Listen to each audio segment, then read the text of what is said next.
আসসালামু আলাইকুম রহমতুল্লাহি বারাকাতু। আমার নাম মোহাম্মদ আবুল কালাম আজাদ। স্থান হচ্ছে খাগাইল থানা কোম্পানিগঞ্জ, জেলা সিলেট। আজকে আমি আপনাদেরকে নিয়ে আসছি আমার বৃদান 108-এর জমিনে। এটা আমি আজকে আপনাদেরকে দেখাবো। ইনশাআল্লাহ আল্লাহর রহমতে ফলন অনেক ভালো হয়েছে। আশা করা যাচ্ছে 25 মনের কাছাকাছি হবে ইনশাআল্লাহ, যদি কিছুটা কম বেশ হতে পারে হয়তো। কিন্তু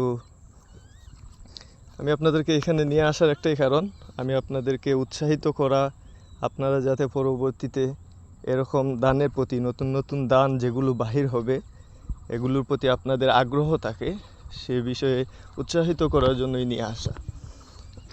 আমি আর কয়েকটা জাত করছি, তার মধ্যে অন্যতম হচ্ছে বৃদান 108, রট মিনিকের দান, ফিলিপাইনি চিকন দান যেটা সেটাও করছি, এবং সাথে আমি সুপার হাইব্রিড SL80 করছি।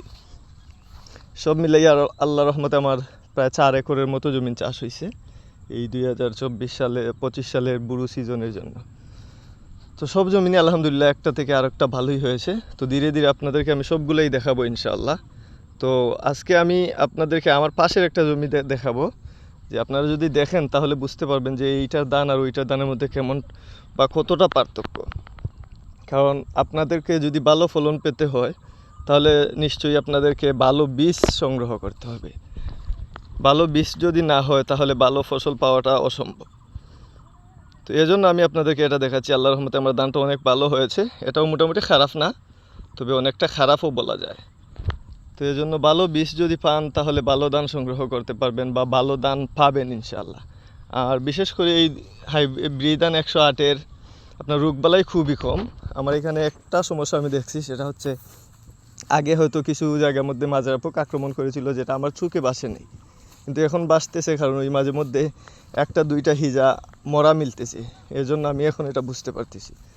তো আপনাদেরকে আমি পুরা জমিটা দেখাচ্ছি। এই দেখেন, এখানে হলো প্রায় বৃদান 108 এক একরের মতো, এবং আমার পিছনের যে অংশটা আছে সেটা হচ্ছে আমার রটমিনিকের ধান।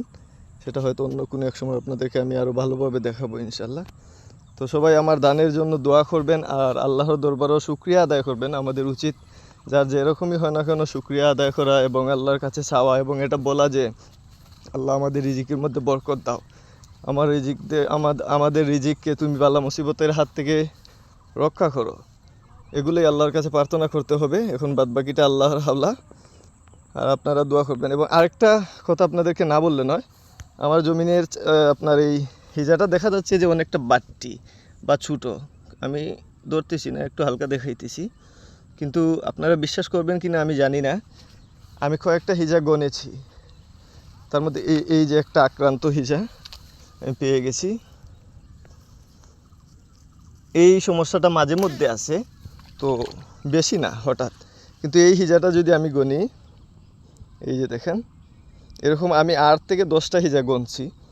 তো দানের সংখ্যা প্রায় 350 থেকে শুরু করে 420 পর্যন্ত হয় এই একটার ভিতরে। এটা সরাটা বাড়তি, কিন্তু ওই যে আপনার পাখিগুলো অনেক বেশি থাকার কারণে দানের পরিমাণটাও বেশি। এই হচ্ছে আমার দানের অবস্থা। তো আপনারা অবশ্যই আরও নতুন নতুন যদি কোনো জাত উদ্ভাবন হয় তাহলে সেটাও করবেন, সাথে 108টাও করার চেষ্টা করবেন।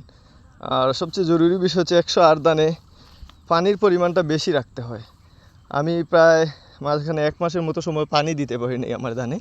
এটা আমার ব্যর্থতা না, কিন্তু আমি পানি পাই নাই, এজন্য দিতে পারিনি। পানি শর্ট মেরে দিয়েছিল, যার কারণে ধানটা আমার মন মতো হয় নাই। তারপরও যা হয়েছে আলহামদুলিল্লাহ, আল্লাহর শুকরিয়া। তো খারাপও হয় নাই। আর আমি রোয়ার সময় আপনার আমাদের সিলেটি ভাষায় বলে এক হাত বলতে 18 ইঞ্চি আমি 3টা গুছা দেই নাই, আর একটু হালকা দিছি। আর আমার প্রতিটা গুছা যদি আপনারা দেখেন, এই দেখতে পারেন আনুমানিক কয়টা হবে, 1 2 3 4 5 6 7 8 9 10 11 12 13 14 15 16 17 18 19 20 21 22টা খুশি আছে। তো এবারেই যদি আমি হিসাব করি ইনশাআল্লাহ আল্লাহর রহমতে 20টা হবে, 20টা করে খুশি হবে। তো এই হিসাবে দানটা খারাপ হয় নাই। তবু যদি ঠিক সময় আমি পানিটা দিতে পারতাম। আর এখানে সার আমি 3 কিস্তিতেও দিতে পারি নাই, আমি 2 কিস্তিতে দিয়েছি পানির অভাবের কারণে। যদি 3 কিস্তিতে দিতে পারতাম তাহলে হয়তো ফলনটা আরও ভালো হতো। তো সবশেষে আল্লাহর দরবারে শুকরিয়া, আলহামদুলিল্লাহ, আল্লাহ যেটা দিয়েছেন আমি এতেই সন্তুষ্ট। এখন যদি আল্লাহ সহি সালামতে আমাদের হাতে আমাদের রিজিকটা দিয়ে দেন তাতেই হয়। তো সবাই ভালো থাকবেন, আমার সাথে থাকবেন, ইনশাল্লাহ আপনাদেরকে ভালো ভালো পরামর্শ দেওয়ার চেষ্টা করব এবং নতুন নতুন ধান সম্পর্কে বলারও চেষ্টা করব। আর নিজেকে একজন ভালো কৃষক হিসাবে, স্মার্ট কৃষক হিসাবে গড়ে তুলবেন, এটা আমি চাই। কারণ যারা কৃষিকাজ করে তারা জানে যে কৃষিকাজটা আসলে কতটা কষ্টকর, এটা এত সহজে হয় না। আপনারা যদি এমনি করলেন, রেখে দিলেন, তাহলে কিন্তু ধান হবে না, ফলনটা অনেক কম হবে। এই যে দেখেন ফলনটা দেখেন আপনারা। আমি আমারটার কোনো অহংকার নিয়ে আমি বলতেছি না, আমি আপনাদেরকে উৎসাহিত করার জন্য বলতেছি যাতে আপনারা বুঝতে পারেন যে ভালো বীজ হলে কেন ধানটা ভালো হয়। অনেকে বলে আমার গ্রামের কয়েকজন, আমি ওনাদেরকে বলছিলাম যে আমি যখন বন্ধ যাই ধানটা দেখা যায় আমার কষ্ট লাগে, কারণ আশেপাশের ধানটা এতটা খারাপ যে নিজের কাছে কষ্ট লাগে। তখন আমাকে একজন বলছিলেন তোমার ধানটা এত ভালো হওয়ার কারণ হচ্ছে তুমি সার বেশি দাও। তো আমি ওই দিন ওনাকে বললাম ঠিক আছে, আমি তো সার বেশি দিই, তাহলে চলেন হিসাব করি কে 1 বিঘা জমিতে কতটুকু সার দেয়। তখন হিসাবে গিয়ে দেখা যায় আমি ওনার চেয়ে কম সার দিই আমার জমিনে, কিন্তু আমার জমিনে ধানটা আল্লাহর মধ্যে ভালো হয়। এর একটা কারণ হচ্ছে আমি রোগবালাই সম্পর্কে কিছুটা ধারণা আছে, তো এটা প্রতিকার সম্পর্কে জানি।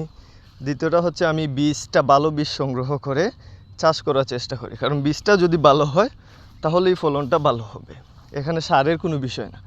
আর সার দেওয়াটাও অনেক সময় সার দেওয়ার উপর নির্ভর করে যে আপনার ফলনটা কেমন হবে। আমরা অনেকে ভুল করে ফেলি, আপনার দিনটা হিসাব রাখি না। ধান হচ্ছে আপনার দিনের উপর ভিত্তি করে, আপনার কতদিন সময় বয়সের সময় কোন সারটা দিতে হবে এটা আপনাকে জানা থাকতে হবে। যদি এটা জানা থাকে তাহলে আপনি অনেক কিছু জেনে ফেলবেন এবং আপনার ফলনও আল্লাহর রহমতে ভালো হবে।